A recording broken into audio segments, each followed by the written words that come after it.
A 17-year-old girl with a stutter walked onto a national stage in Nashville and could barely say her own name. Two judges looked away. Then she opened her mouth and sang, and nobody in that building breathed for the next 4 minutes. Hit subscribe if you want to know what happened next. There's a kind of silence that lives in certain houses.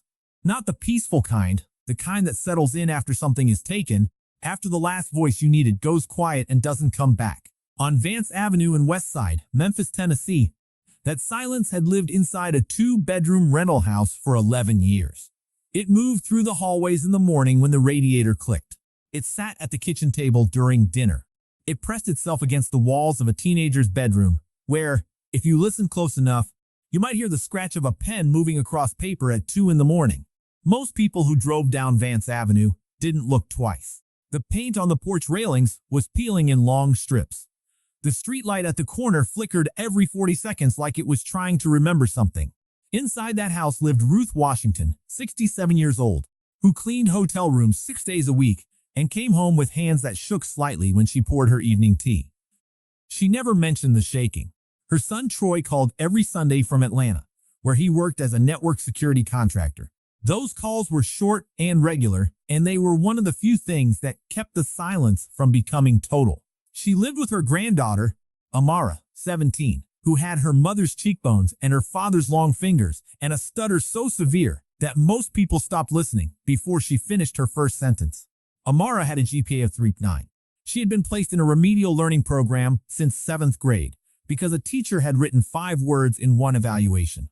Possible cognitive processing delay, based entirely on the way Amara's mouth moved when she was nervous. That paragraph followed her like a shadow. She had read it, age 14, in the principal's office when the secretary stepped out. She sat with it alone in the girls' bathroom for 20 minutes. Then she went back to class.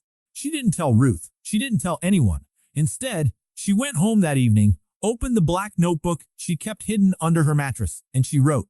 She had been writing since she was 13. Song lyrics, melodies described in words, chord progressions sketched in pencil. Nobody knew. Writing was the door that stayed open when everything else locked. And singing was the room on the other side. Mr. Eugene Moss found her the way most important things get found, by accident, in a back hallway, on an ordinary Wednesday evening. He was 65, the music director at New Zion Missionary Baptist Church, a former public school teacher who had taken early retirement the year the district cut arts funding and watched 30 years of work disappear into a budget spreadsheet. He heard a voice coming from the storage room behind the choir loft. He stopped walking. He stood outside that half-open door and listened to a 17-year-old girl sing something he had never heard before, a mezzo-soprano tone, warm and dark as aged wood, carrying words so specific and so unguarded that he felt he was overhearing something private. He stood there until she sang the last note. Then he drove directly to Ruth Washington's house and said, "Mrs. Washington, your granddaughter is hiding something the world needs to hear." He asked Amara to show him the notebook. She said no. He didn't push. He left a blank composition notebook on the kitchen table and said one thing before leaving. "Your grandmother told me about your mother, Celeste. She said your mama kept a notebook too." That evening, Ruth opened the bottom drawer of her dresser, the one she rarely opened, and brought out a notebook with a cracked spine and pages soft at the corners. Celeste Washington's handwriting filled every page, lyrics half finished, melodies described in shorthand, margin notes that said things like "this part needs more truth." Amara read every page without stopping. At 5:47 in the morning, she knocked on Eugene's door, holding her black notebook against her chest. He opened the door. They worked 3 afternoons a week after that. Eugene's one rule was absolute. You don't sing anybody else's song until you've sung everything in that notebook first, because the truest version of your voice is inside the words you wrote when no one was watching. Amara had never been told that before. She had never been told that the thing she did alone in the dark was the most valuable thing about her. Eugene found the flyer taped to the bulletin board at the Piggly Wiggly on Beale Street, the American Voice stage. Rising Stars, open auditions in Nashville, ages 15 to 22. He took it directly to Ruth Washington's house. Ruth looked at the round-trip Greyhound fare, printed at the bottom, $95, and set the flyer face down on the table without a word.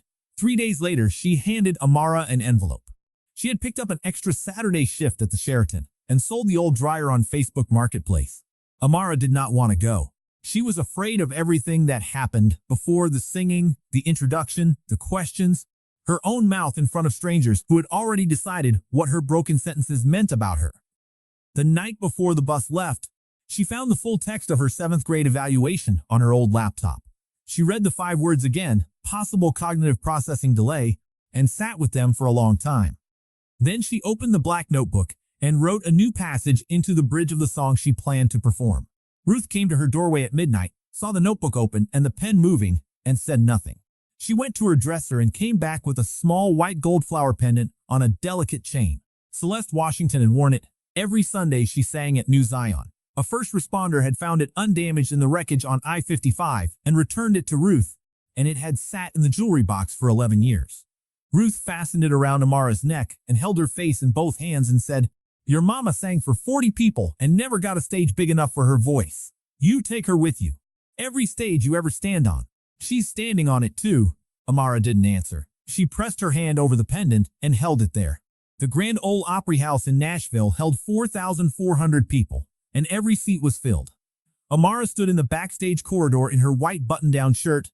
Ruth had ironed it twice, black slacks, dress shoes she had worn to 2 funerals. The white gold pendant sat at her collarbone. She held the black notebook against her side. A production assistant asked why she was bringing it on stage. She said quietly, "I need it." The assistant shrugged. "Fine." The 3 judges sat behind the long table. Clifton Hale, 56, major label executive white, had built his brand on discovering young talent. His scoring pattern over 4 seasons told a specific story. Not one black contestant had received his top marks. He always had a reason. He always said he judged talent. Diane Carter, 48, R&B singer, 2 Grammys, was the warmest judge on the panel and, this mattered more than it seemed, deeply conflict-averse in ways that sometimes looked like indifference. Marcus Webb, 44, hip-hop and soul producer, was sparse with words and careful with them. When the MC asked Amara to introduce herself, she lifted the microphone and breathed. "My name is Amara. Amara W. Washington. I'm from Memphis." The crowd shifted. That particular sound, the collective uncertain exhale of thousands of people not knowing how to respond, moved through the theater like a pressure change. Clifton Hale did not laugh. He did something quieter and more deliberate. He turned toward Diane Carter with an expression that required no words. "Really?"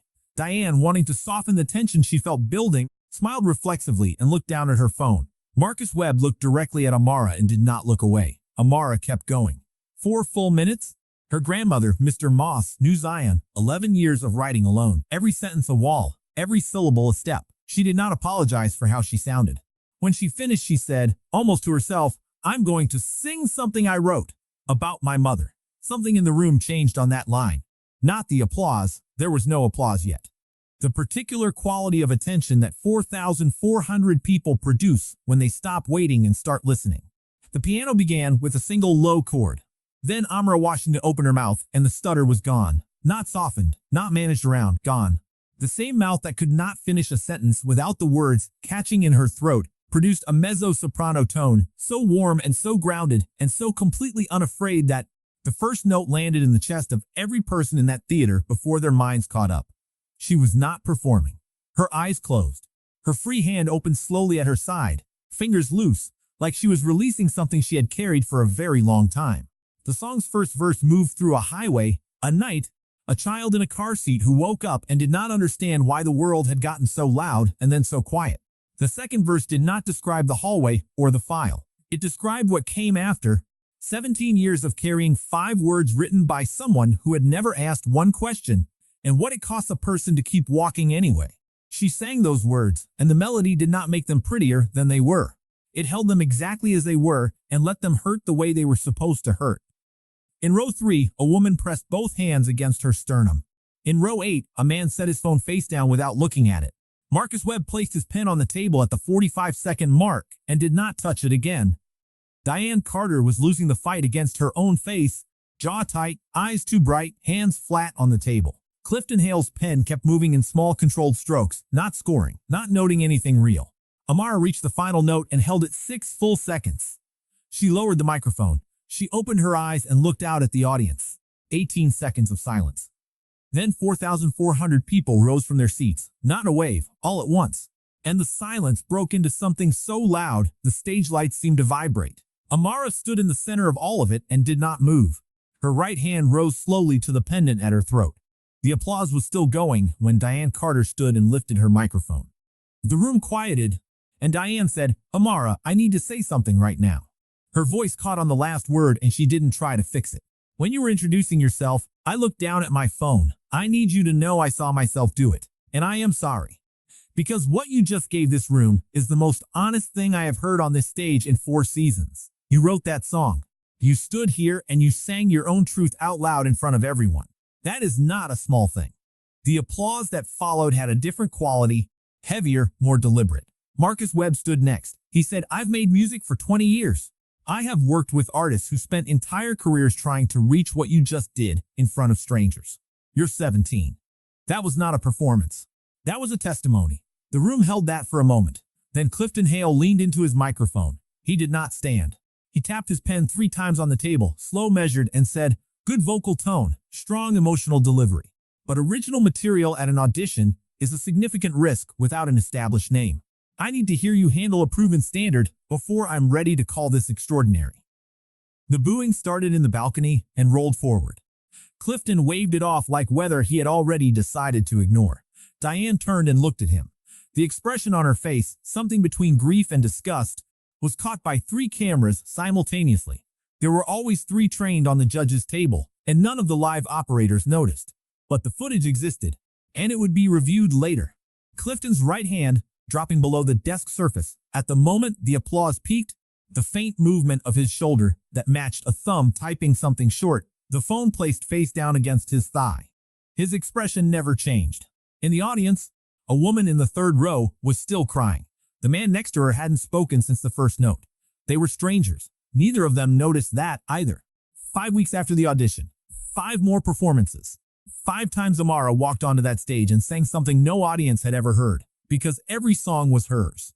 The first elimination round, the quarterfinals, the wild card round, the first and second brackets of the semifinals. It had never been done in the program's history. Contestants brought standards, pop hits, gospel arrangements, songs the audience already knew how to feel.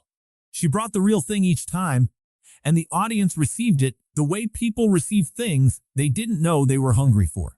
Each performance more interior than the last, about Westside Memphis, about Ruth's hands, about what it feels like to have the right words and the wrong mouth.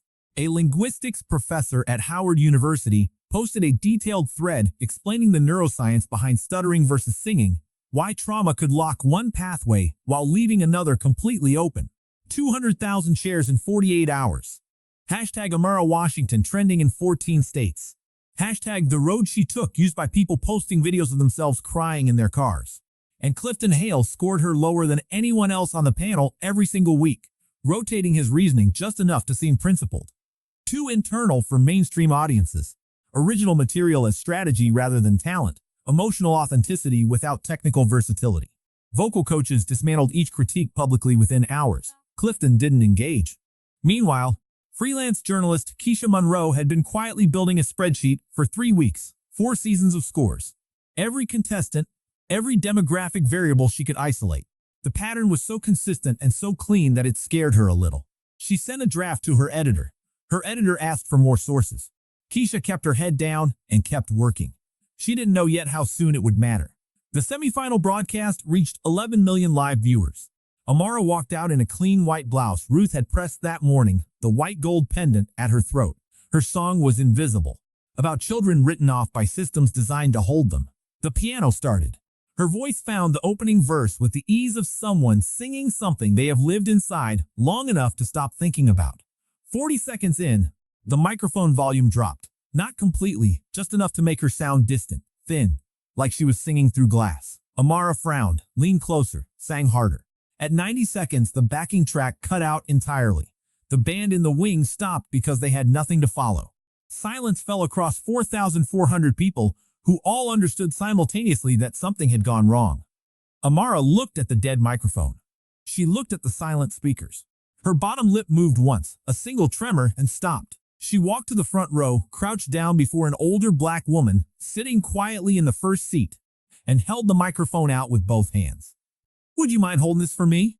The woman looked at her for 1 second, not surprised, not uncertain, and took it with both hands, carefully, the way people hold things they understand the weight of. Amara stood, walked to the very edge of the stage, and sang, no microphone, no amplification, nothing between her voice and 4,400 people holding their breath. She sang the bridge of Invisible, the passage she had never performed publicly because it was the most exposed section of the most exposed thing she had ever written. They wrote me off in 7th grade, said my broken mouth meant broken brain, but I've been writing symphonies in the margins of their certainty. The audience rose at the second line, all at once like they had rehearsed it.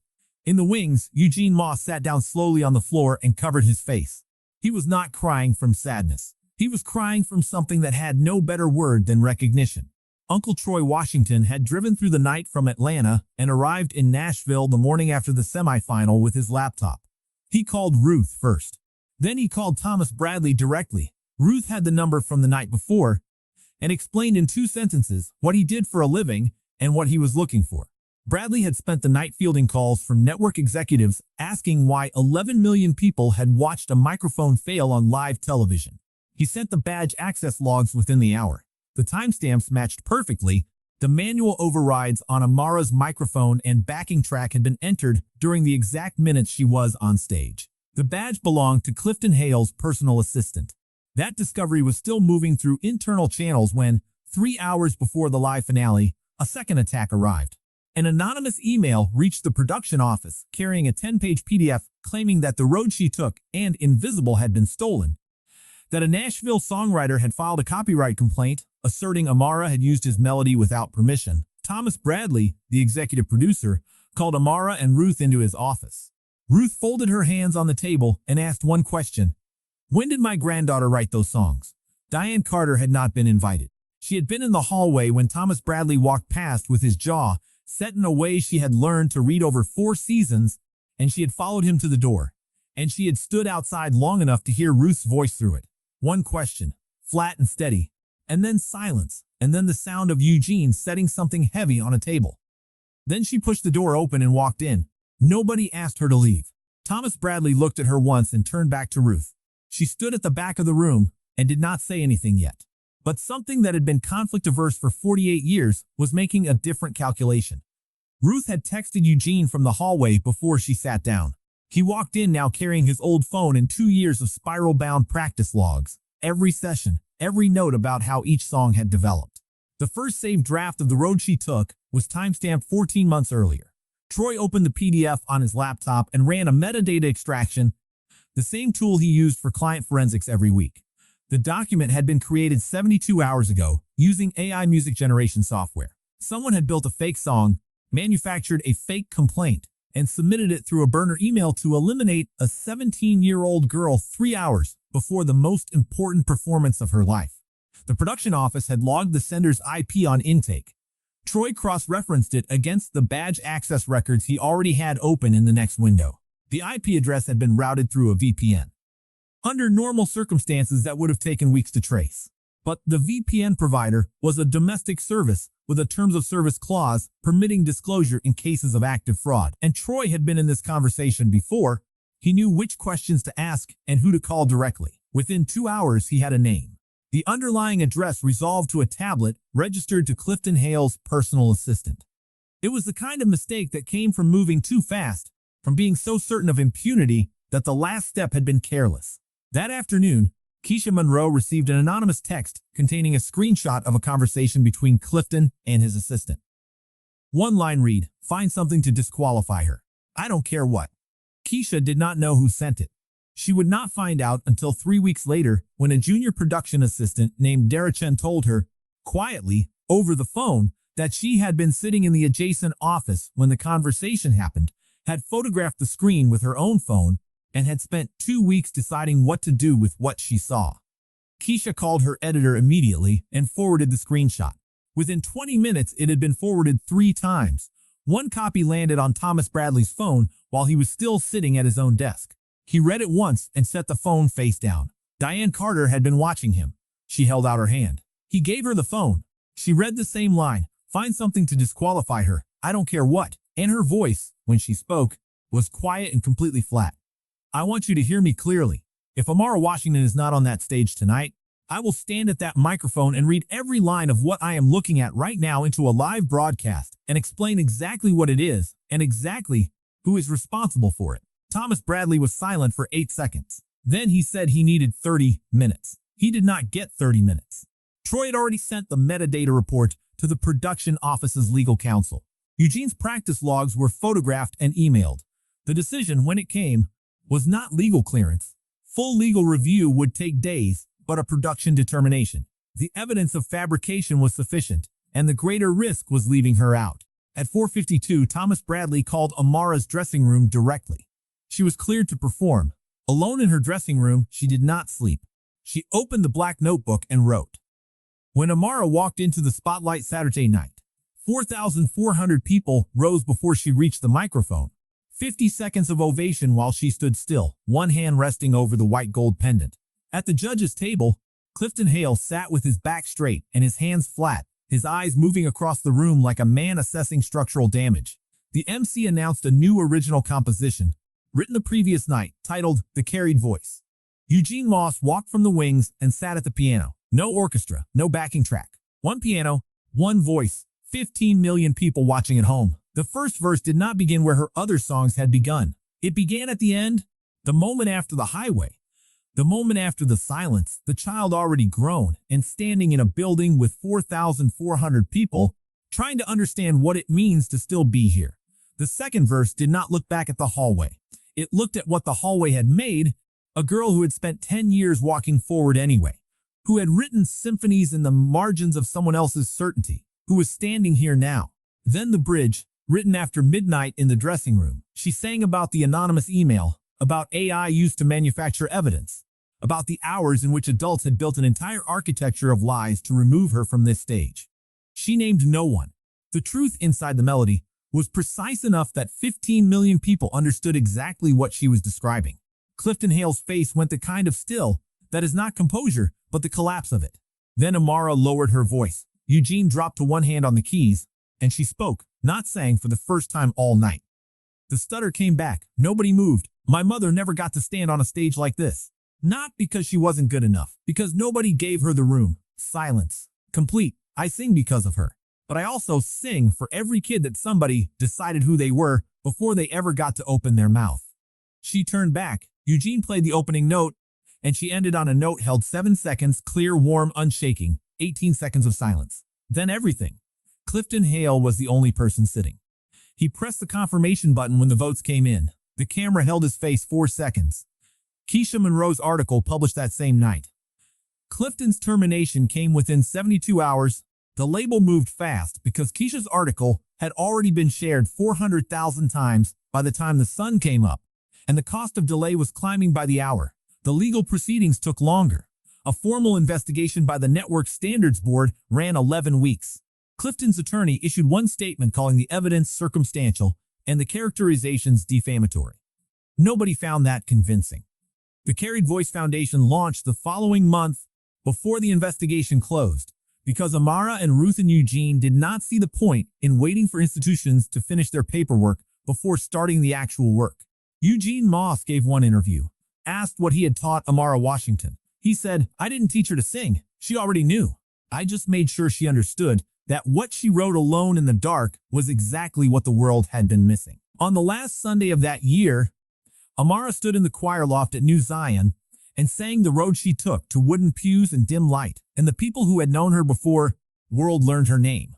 Ruth sat in the front row with her eyes closed. The white gold pendant caught the light once, and the song filled the room the way it had always filled the room, not because anyone had given it permission, but because it was true, and true things eventually find their way out. If this story hit you somewhere real, drop a like and subscribe so the next one finds you.